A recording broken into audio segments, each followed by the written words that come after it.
Hi there everyone, it's Bren here, and we're now into the very last week of autumn and the weather has been super chilly and windy. Oh my goodness, it's really been a bit of a shock to the system because we've had such a mild autumn this year. And also this week it was announced that the Sydney area is going to be on water restrictions from the 1st of June. A lot of it is common sense, what most gardeners probably do already, where you don't really water in the middle of the day at the peak of the heat. So you can only water your garden before 10 a.m. and after 4 p.m. If you're using a hose, you have to have a trigger nozzle on it. And then also stuff like, you don't water hard surfaces. So there's a list of other restrictions. I don't think it's going to affect me too much because I try and do all of those things anyway, especially living here in Australia. I want to be more water conscious.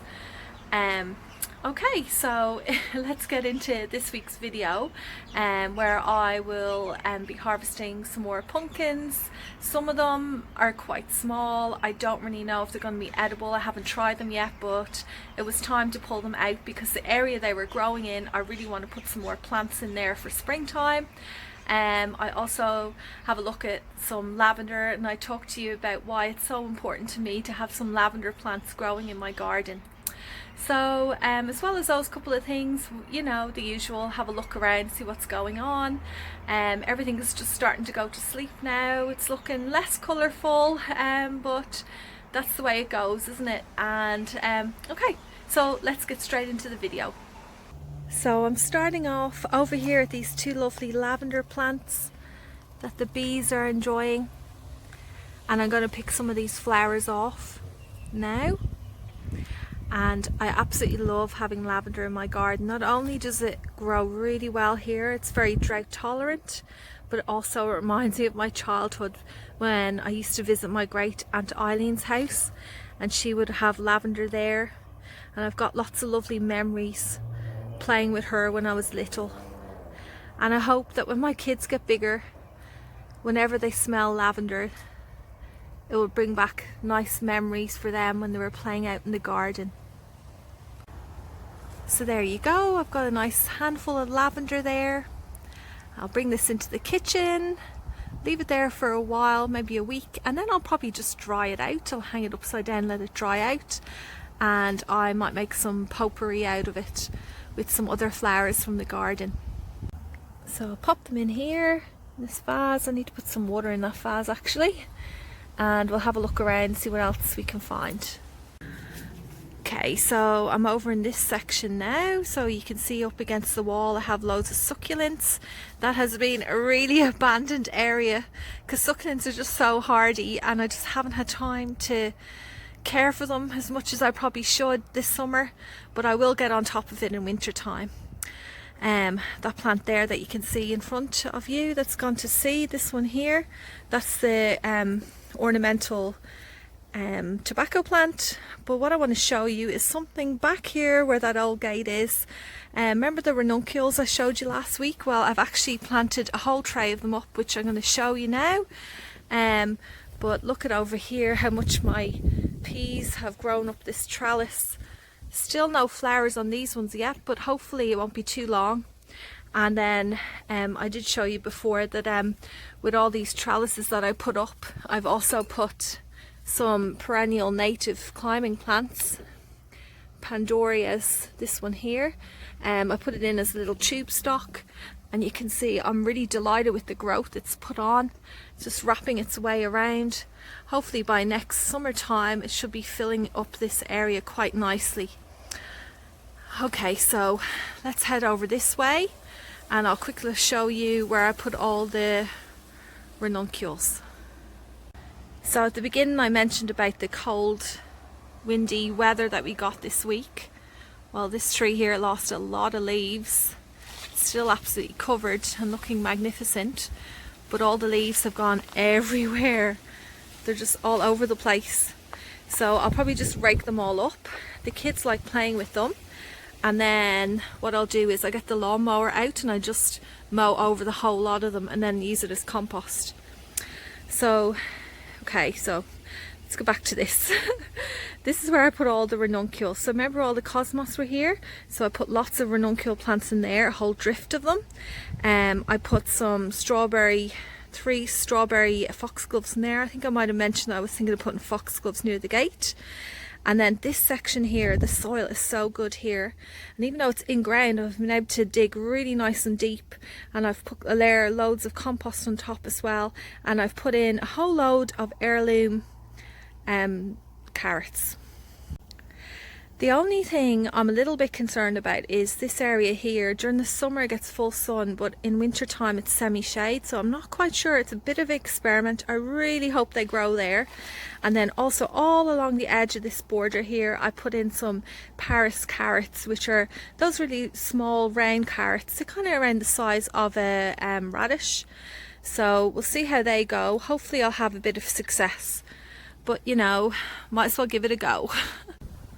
I think I'll have to go down the path of going even more drought tolerant than I usually do with all these water restrictions coming in. See, the only issue is during winter time I do have to cover all the succulents because they are frost tender, and we did get a bad frost. It's just going to be so interesting to see over the years how my gardening style will have to change to adapt to all the climate change that's been going on. Well, I'm over here in this little bed in the raised veggie garden area because I'm so excited. These peas here, these are, I think they're the golden potted peas. That's what they look like. Look at this, I have my first one. Still really tiny and immature, but it's just super exciting to see these. And look at their beautiful flowers. Oh, it's a bit windy. Beautiful purple flowers.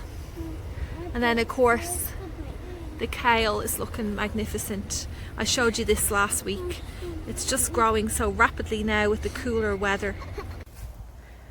So this is into the raised veggie garden. The plants have put on a lot of growth considering the weather's cooled down. Come around this section over here. I'm really enjoying this bed at the moment. I think it's going to look really lovely once it's in flower, with the peas growing up the trellis.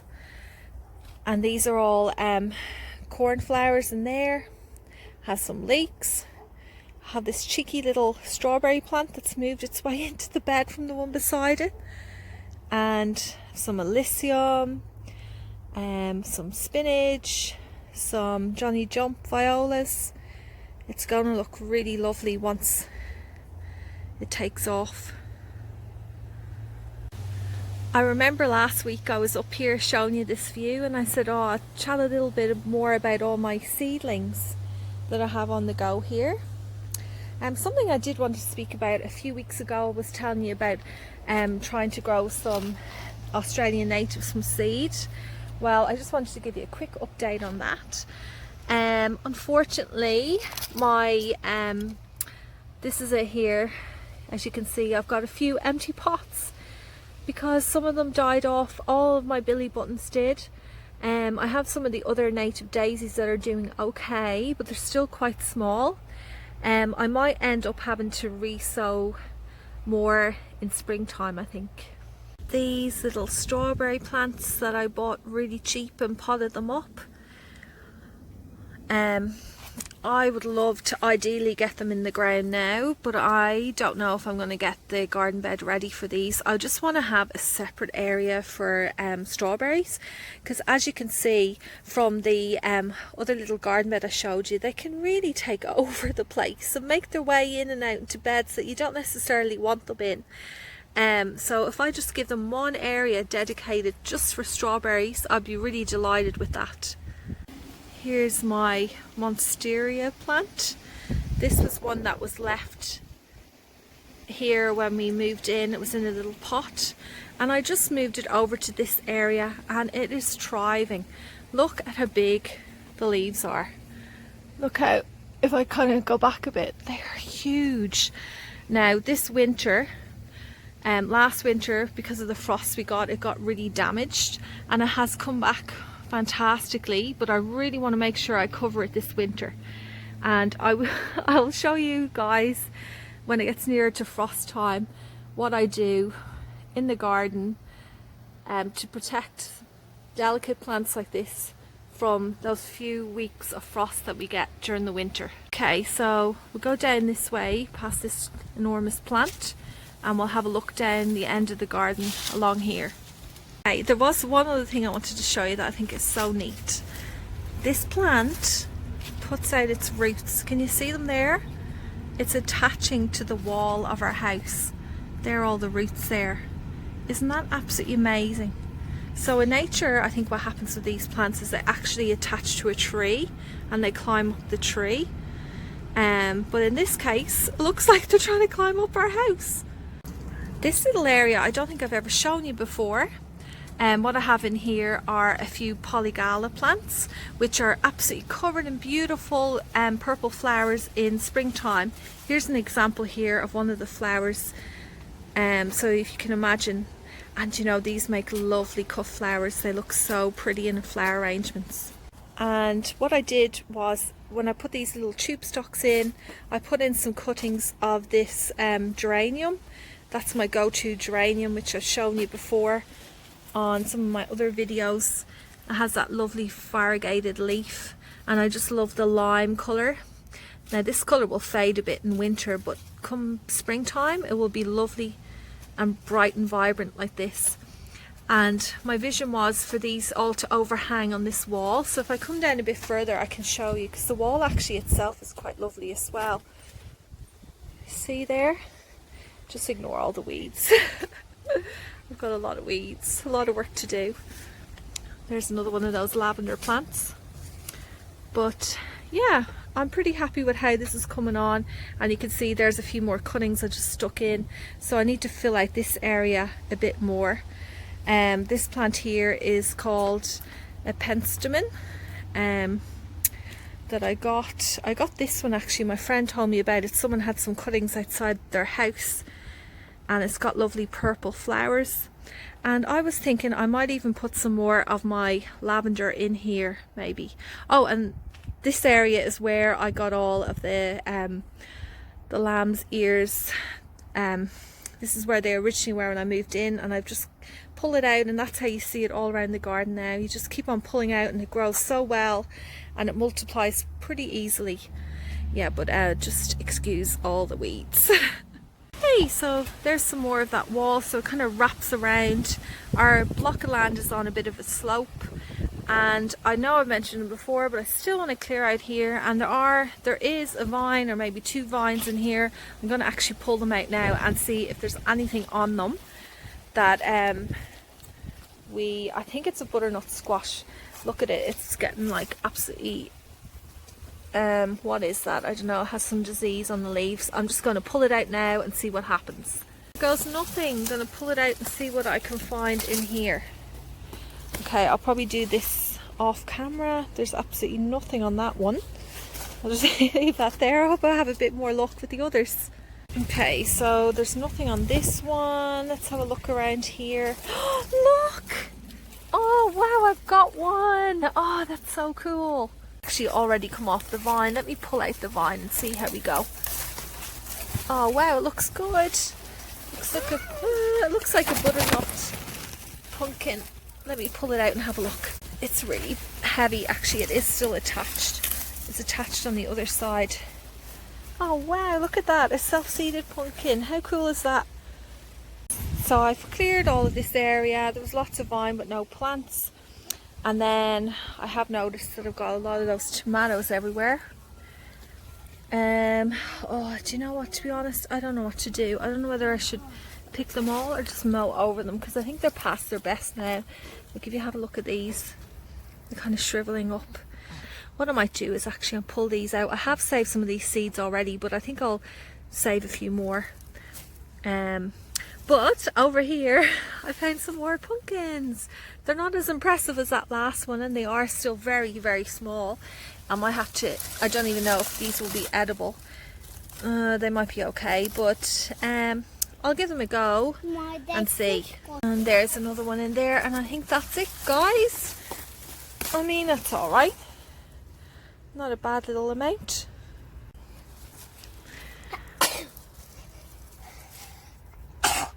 I've just been picking off some of the tomatoes that are a little bit shriveled. They're starting to ferment, and I'll go inside and get these ready to save.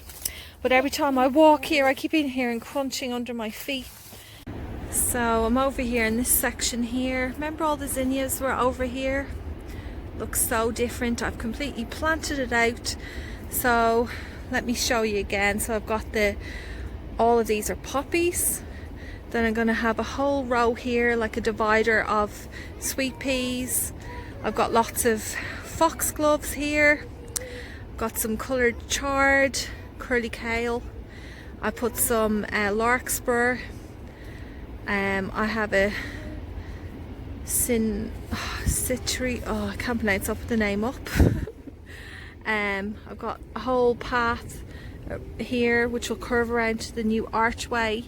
Along the path I have calendula. I'm a bit nervous that I didn't give that enough space. And then I have some spring onions. I have some annual salvias as well. I need to cut back this. That's one of my cucamelon vines. That's a perennial basil. I'll probably leave that one. But over here I wanted to show you something. I've got a little bit of an aphid problem on my broad beans. Actually, it's not just my broad beans. I have it here on my curly kale too. And I have to admit, I did notice it a few days ago and it's got really bad now. I haven't fixed up the issue. I don't know what to do with this plant now. I don't know if you can see, absolutely covered in them. I don't know if this plant's going to recover. I might end up just pulling it out and putting another one in, because I do have a lot of other backups. And yeah, my broad beans aren't looking that good. They're starting to curl on the top, and these ones here that look okay, if we have a closer look here, can you see all along the stem, all those little green dots? They are aphids. So what I'm going to do is I'll come out here a bit later. I might use my hands to get rid of them, and I'm also going to make like an organic spray of just washing up liquid and water, like soapy water, and that seems to do the trick, especially if you get to them a bit early. And I also need to stake these up. I really feel like I've neglected my broad beans. I hope they're going to be okay. Well, I need to go and head inside now, but I hope you enjoyed this week's little update. You can probably see a lot has changed over the last few weeks. The garden's starting to go to sleep a bit and have a rest, a well-deserved rest for sure, after such a lovely, productive, long summer. And next week when I see you, we will be into winter. I cannot believe how fast it's gone by. But anyway, until then, until next week, I hope you all have a wonderful week and happy gardening.